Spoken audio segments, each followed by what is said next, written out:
चलो जी करें चांद की सवारी, चलो जी करें चांद की सवारी, गुजारे सारी रहना सपनों में, भरो जी भरो दूर की उड़ारी, बिछे हो जहां तारे कदमों में, चलो जी करें चांद की सवारी। जी पूरे भारत को और पूरे भारतवासियों को, पूरे भारत के साइंटिस्टों को, वैज्ञानिकों को, हमारे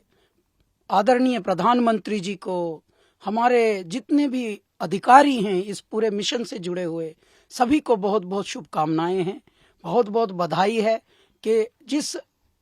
घड़ी का हम सबको बहुत ही इंतज़ार है हृदय से, वो शुभ घड़ी आ गई है और सब लोग यज्ञ कर रहे हैं, अनुष्ठान कर रहे हैं, सब एक से एक प्रार्थनाएं कर रहे हैं। भारत तो प्रार्थनाओं का देश है और इस बात की बड़ी खुशी होती है कि भारत के लिए विदेशों में भी बहुत जगह जहां भारतीय बसे होते हैं वहां भी अनुष्ठान, यज्ञ, प्रार्थनाएं ये सब हो रही हैं। महात्माओं ने, हमारे जितने भी महामंडलेश्वर हैं,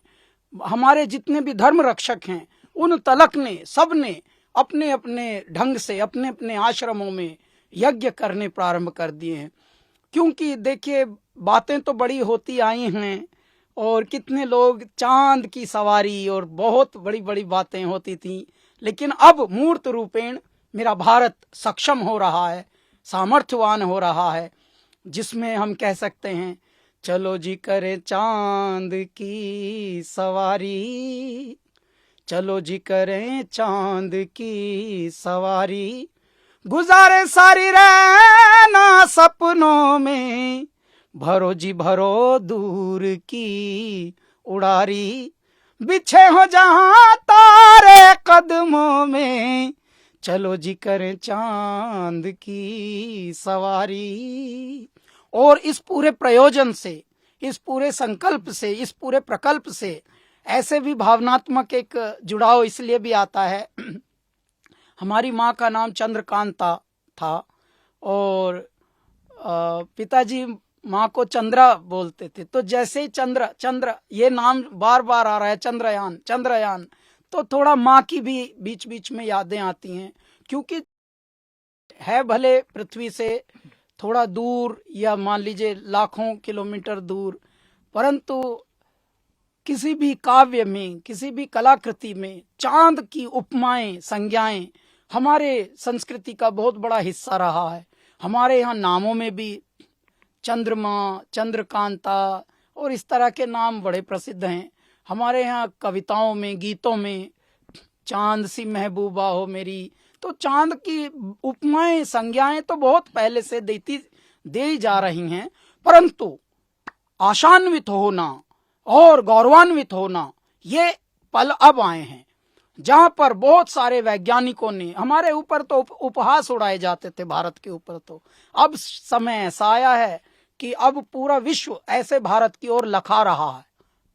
यार इनसे कुछ उम्मीद है, ये कुछ देश का, दुनिया का, ब्रह्मांड का कुछ भला करेंगे। और जो ये यंत्र हमारे जा रहे हैं, मान लीजिए चंद्रयान बनकर, चंद्रयान 3 बनकर, तो हमारे वैज्ञानिकों को इस बात की भी बधाई है कि कम से कम हम जो निरंतरता हमारे अंदर आई है, हमारे अंदर जो एक नेवर गिव अप वाली जो एक परमात्मा की एक ये आई है धारा, ये बहुत ही अच्छी वाली बात है। और इसके लिए हम हमारे आदरणीय प्रधानमंत्री जी को भी नमन करते हैं कि आज उनके नेतृत्व में भारत हर क्षेत्र में प्रगति कर रहा है और हर क्षेत्र के लोग थोड़े आत्मविश्वासी हो गए हैं। और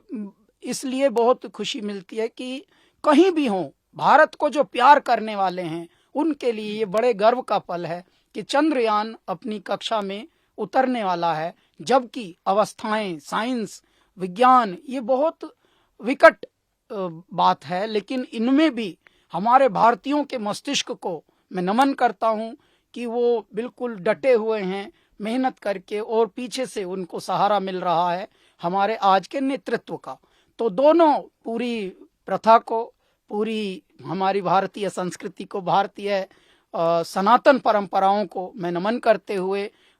पुनः भारतवासियों को एक बार शुभकामनाएं देता हूं। ये शुभ घड़ी आ गई है, बस आप सच्चे हृदय से प्रार्थनाएं करिए। जो भी भारत को प्रेम करता है, जो भी भारत की संस्कृति को प्रेम करता है, उनके लिए ये बहुत बड़े पल हैं और भारत एक कीर्तिमान रचने थोड़ी ही देर में जा रहा है। मैं यही कहूंगा, तू जो चाह ले अगर कदमों में तेरे हो शिखर, तू खुद पर यकीन कर, तू खुद पर यकीन कर। जब एक ही मिली है जिंदगी, सोच मत चाहे आर हो या पार हो, तू ले जान वो असल जान है, जिसकी जान पे ही सौ जान निसार हो। ये मेरा भारत, इस वक्त का भारत, इस समय का भारत है मेरे भारतीयों। ये आप लोगों की वजह से है कि जब एक ही मिली है जिंदगी, सोच मत चाहे आर हो या पार हो। जिस प्रकार से हमारे आदरणीय प्रधानमंत्री जी कह रहे हैं कि विश्व की तीसरी इकोनॉमी होने वाला है मेरा भारत बहुत ही शीघ्र, ये बात ही अपने आप में कितनी बड़ी है। वरना मेरे भारत को तो जैसे बैगर कांट बी चूजर वाली स्थिति पर छोड़ा गया था, और उसके बाद से यहां तक की प्रगति आते आते होते होते आज मेरा भारत विश्व को राह दिखाने के लिए तैयार है, तत्पर है हर क्षेत्र में। पहले से ये समाचार आ रहा है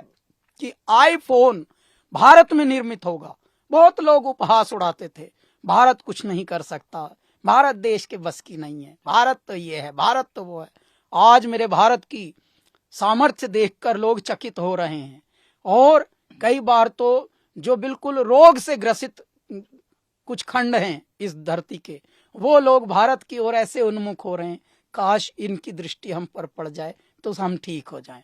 तो ये बहुत बड़ा बदलाव, परिवर्तन आ रहा है, और ये मेरे भारतीयों आपकी वजह से है। बस इसी अवस्था में रहना, इसी जागृति में रहना, इसी तरह से प्रार्थना करते रहना और अपने स्वास्थ्य का ध्यान रखना, क्योंकि लड़ वही सकता है जो स्वस्थ होगा। इसलिए आपका स्वस्थ होना परम आवश्यक है मेरे भारतीयों। मेरे और बारंबार हर हर महादेव।